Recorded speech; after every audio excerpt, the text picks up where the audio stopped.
Hello dear student. तो कैसे हैं आप सभी? आशा करता हूं कि मस्त होंगे, स्वस्थ होंगे और अपनी अपनी एग्जामिनेशन की तैयारी में लगे होंगे। तो चलिए आज हम आपका सहयोग करने के लिए लमसम 50 क्वेश्चन का एक पॉलिटी का सेशन लेके आए हैं। अगर आपने इसको पूरा देख लिया तो आपके आने वाले एग्जामिनेशन में आपका बहुत ही ज़्यादा हेल्प हो जाएगा। तो चलिए आपका फर्स्ट नंबर क्वेश्चन है, किस दल ने संविधान सभा के बैठक का बहिष्कार किया था? तो आप सभी जानते हैं कि मुस्लिम लीग ने इसका बहिष्कार किया था संविधान सभा के बैठक का। दूसरा नंबर क्वेश्चन है कि किसने संविधान सभा में 13 दिसंबर 1946 को उद्देश्य प्रस्ताव को पेश किया था? तो आप सभी जानते हैं कि पंडित जवाहरलाल नेहरू ने उद्देश्य प्रस्ताव को पेश किया था। उसके बाद थर्ड नंबर क्वेश्चन है कि न्यायालय के किस महत्वपूर्ण निर्णय में कहा गया है कि हमारे मौलिक अधिकारों में कोई कटौती नहीं की जा सकती? इसका अर्थात हुआ कि मौलिक अधिकारों में किसी भी तरह का फेरबदल नहीं किया जा सकता। ये कौन सा केस था? तो ये केस था आपका गोलकनाथ केस 1967 का। इसके बारे में चलिए हम लोग कुछ जानकारी प्राप्त करते हैं कि गोलकनाथ बनाम पंजाब राज्य का केस था 1967 का। इस मामले में सुप्रीम कोर्ट ने फैसला दिया था कि संसद किसी भी मौलिक अधिकार को कम नहीं कर सकता है। मौलिक अधिकार कितने हैं? 6 हैं। इसका मतलब है कि मौलिक अधिकार को संसद किसी भी तरह से कम नहीं कर सकता है। केशवानंद भारती बनाम केरल केस। अब देखिए यहाँ पे एक और केस के बारे में बात की गई है कि केशवानंद भारती बनाम केरल केस, इस सिद्धांत के मुताबिक संसद संविधान में इस तरह से संशोधन नहीं कर सकती कि जिससे संविधान का मूल ढांचा नष्ट हो जाए। मूल ढांचा मतलब होता है कि जो हमें पंथ निरपेक्ष दिया गया है, संप्रभुता दिया गया है, कि कोई भी ऐसा संविधान संशोधन नहीं होगा कि जिससे संविधान का मूल ढांचा खराब हो या नष्ट हो जाए। चौथा नंबर क्वेश्चन है आपका कि भारतीय संविधान में वर्णित इसमें से कौन सा अधिकार मौलिक अधिकार नहीं है? तो आप सभी को पता है कि संपत्ति का अधिकार मौलिक अधिकार नहीं है, इसे हटा दिया गया है 44वें संविधान संशोधन के अनुसार। पांचवा नंबर क्वेश्चन है आपका, देखिए यहाँ पे बताया गया कि संपत्ति के अधिकार को साल 1978 में 44वें संविधान संशोधन के जरिए मौलिक अधिकार की सूची से हटा दिया गया है। भारतीय संविधान के किस भाग में चुनाव आयोग की व्यवस्था की गई है? तो आप सभी को पता है कि ये 15वें भाग में चुनाव आयोग की व्यवस्था की गई है। मतदान के लिए तस्वीर सहित पहचान पत्र को किस वर्ष से अनिवार्य कर दिया गया? अब ये आप लोग देखते हैं कि जब पहचान पत्र हमारा बन के आता है तो उसमें हमारी तस्वीर लगी रहती है। तो इसे अनिवार्य कब से किया गया था? तो इसे अनिवार्य 1993 से किया गया था। उसके बाद 7वां नंबर क्वेश्चन है, किसने राजनीतिक क्षेत्र में महिला प्रतिनिधित्व को उचित माना है? किस कवि ने या किस व्यक्ति ने राजनीतिक क्षेत्र में महिला प्रतिनिधित्व, मतलब राजनीति में महिला भी आए, मतलब सीएम बनना है तो महिला भी बने, पीएम बनना है तो महिला भी बने, इसको उचित माना था? तो इसका आंसर आपका होगा सी, जे.एस. मिल ने इसे उचित माना था। किस आधार पर भारत एक धर्मनिरपेक्ष राज्य है?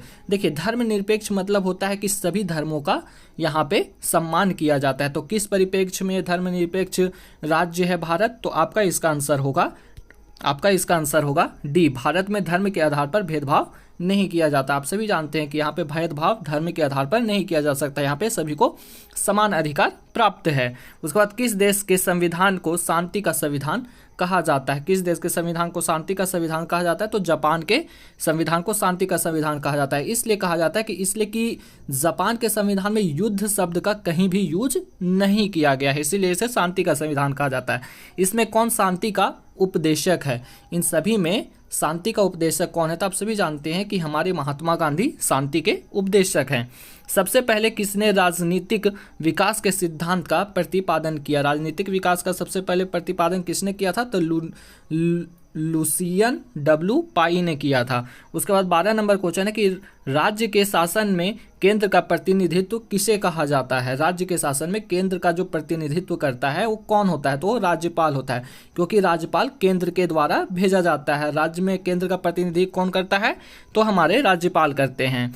उसके बाद 13 नंबर क्वेश्चन है, कितने एंग्लो इंडियन सदस्य को राष्ट्रपति लोकसभा में उचित प्रतिनिधित्व देने के लिए मनोनीत करते हैं?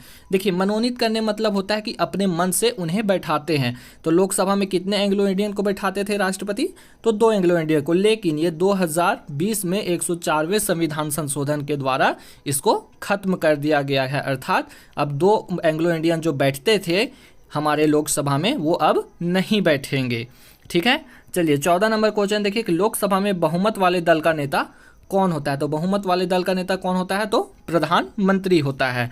चलिए कोई मंत्री 15 नंबर क्वेश्चन है, कोई मंत्री जो संसद या विधायक नहीं है उसके कितने समय में सांसद या विधायक होना अनिवार्य है। आप सभी जानते हैं कि अगर कोई मंत्री हो या सांसद हो या विधायक हो, यदि नहीं वो चुना गया है फिर भी वो जाके संसद में बैठ रहा है, राज्यसभा में बैठ रहा है, लोकसभा में बैठ रहा है, तो उसको कितने महीने के अंदर चुनाव जीतना रहता है, तो 6 महीने के अंदर उसे चुनाव जीतना रहता है। उसके बाद राज्यसभा को धन विधेयक पास करने के लिए कितना समय दिया जाता है, तो वो 14 दिन दिया जाता है। धन विधेयक मतलब होता है कि पैसा कौड़ी से संबंधित जो भी विधेयक दिया जाएगा उसे धन विधेयक कहा जाता है। राज्यसभा में कितने दिन के लिए दिया जाता है कि 14 दिन के अंदर आप उसे पास करके वापस भेजें।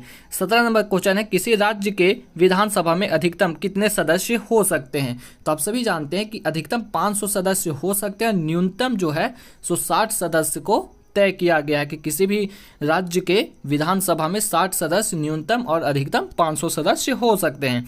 इसमें से कौन भारतीय संसद का अंग नहीं है। भारतीय संसद का अंग कौन नहीं है, तो प्रधानमंत्री भारतीय संसद का अंग नहीं है। राष्ट्रपति है, लोकसभा भी है, राज्यसभा भी है, लेकिन प्रधानमंत्री नहीं है। किसी विधायक दल में कितने सदस्य एक साथ पार्टी छोड़कर किसी अन्य पार्टी में शामिल हो तो उन्हें दल बदलू नहीं माना जाएगा। देखिए, दल बदल कानून भी एक दिया गया है आपके पाठ्य पुस्तिका में। हमारे ये जो राजतंत्र है उसमें, लोकतंत्र है उसमें दल बदल कानून भी है, लेकिन है कि एक साथ कितने विधायक है कि दूसरा दल में चले जाएंगे तो उसको दल बदल कानून के अंतर्गत तो नहीं माना जाएगा।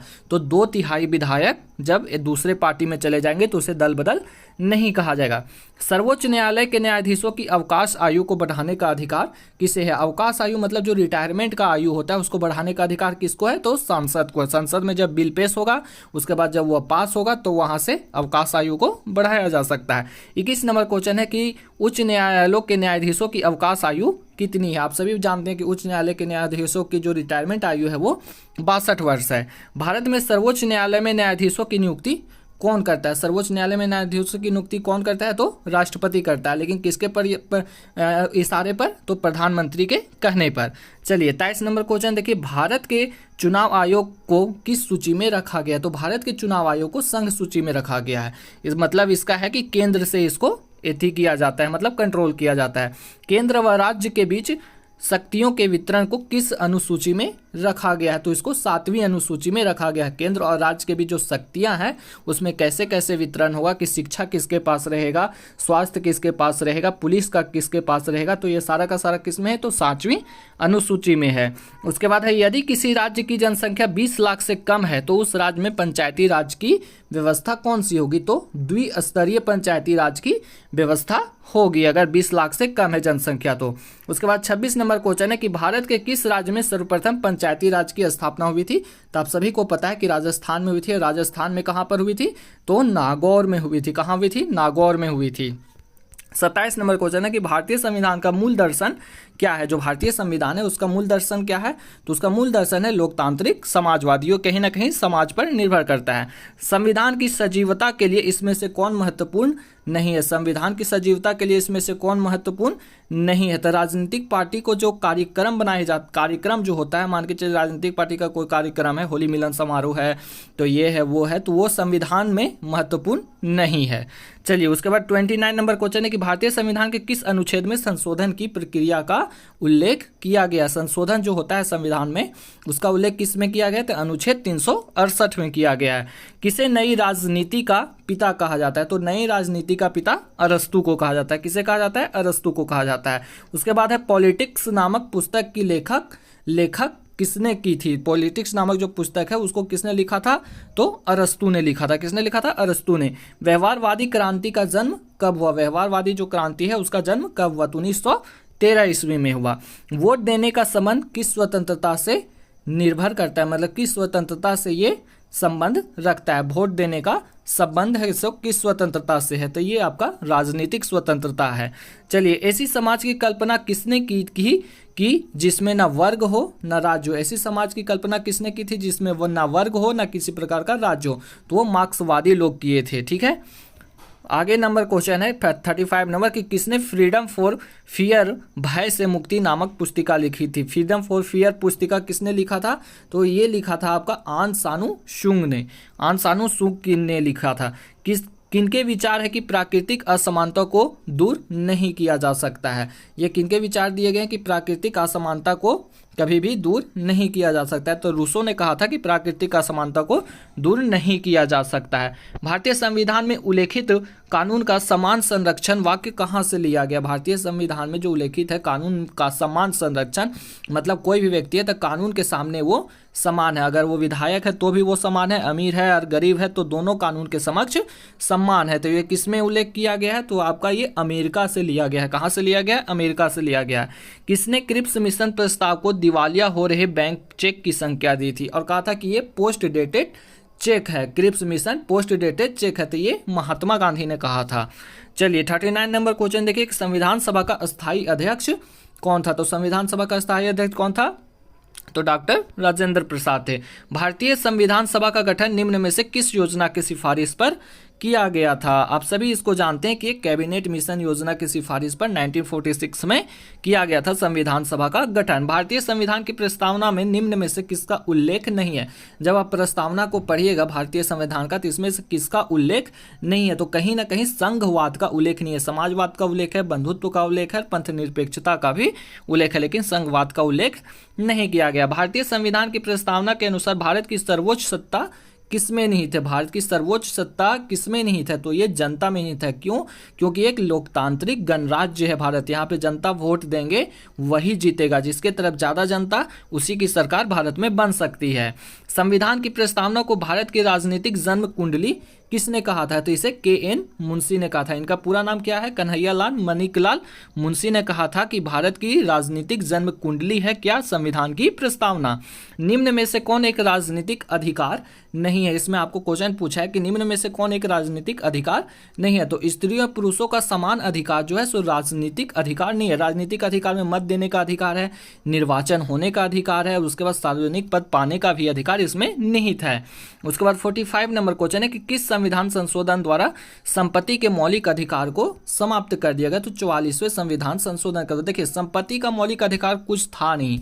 संपत्ति का मौलिक अधिकार से तात्पर्य था कि आप अपने पास संपत्ति रख सकते हैं, लेकिन अभी क्या है कि इसे कानूनी अधिकार का दर्जा दे दिया गया है। अगर सरकार चाहे तो आपकी संपत्ति को अपने में ले सकती है, आपकी संपत्ति हड़प सकती है।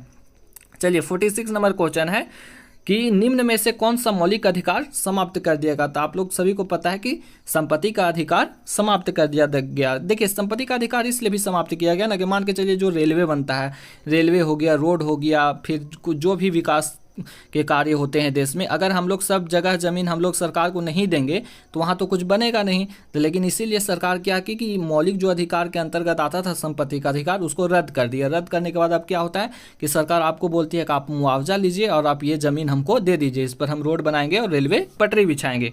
निम्न में से किस दस्तावेज में सबसे पहले भारत में नागरिक मौलिक अधिकारों का उल्लेख मिलता है? नागरिक के मौलिक अधिकारों का उल्लेख सबसे पहले कहाँ मिलता है? तो 1928 के नेहरू के रिपोर्ट में मिलता है। 48 नंबर क्वेश्चन है कि बेगारी की मनाही किस मौलिक अधिकार में निहित है? बेगारी मतलब क्या होता है कि आप कोई काम कर रहे हैं किसी के लिए और वो आपको किसी प्रकार का कोई ना पैसा दे रहा है ना खाना दे रहा है, उसको कहते हैं बेगारी। तो बेगारी कहीं ना कहीं आता है शोषण के विरुद्ध के अधिकार के संदर्भ में कि मेरा शोषण हो रहा है। बेगारी मतलब शोषण ही होता है। भारत में सूचना प्राप्त करने का अधिकार 2005 किस प्रकार का अधिकार है? आरटीआई नियम 2005, आरटीआई 2005 है। इसमें क्या होता था कि मान के चलिए कि आपको सरकार से कुछ चीज़ पूछना है कि आप यहाँ पे कितना पैसा खर्चा किए, वहाँ पे कितना पैसा खर्चा किए, तो आरटीआई आप लगा देंगे तो सरकार आप उसका आपको ब्यौरा दे देगी। तो ये किसके अंतर्गत आता है? तो ये आपका है कानूनी अधिकार। क्या है? कानूनी अधिकार है। चलिए 50 नंबर क्वेश्चन देखिए कि संविधान में किन प्रावधानों को न्याय योग्य नहीं माना गया? न्याय योग्य नहीं माना गया मतलब होता है कि इस पर आप किसी भी तरह का वाद विचार नहीं कर सकते हैं या न्यायालय में नहीं जाएगा। तो राज्य के नीति निर्देशक सिद्धांत को न्याय योग्य नहीं माना गया। मतलब राज्य के नीति निर्देशक सिद्धांत का तात्पर्य है कि राज्य अगर चाहे तो वो सुविधाएं आपको प्रदान कर सकती है, अगर राज्य नहीं चाहे तो आपको वो सुविधा प्रदान नहीं कर सकती है। जैसे है कि पेंशन अगर चाहे राज्य तो वो आपको दे सकती है या नहीं भी दे सकती है। आप इसके लिए कोर्ट का दरवाजा नहीं खटखटा सकते हैं। तो चलिए बहुत बहुत धन्यवाद, आप यहाँ तक जुड़े रहे। आपका दिन शुभ हो।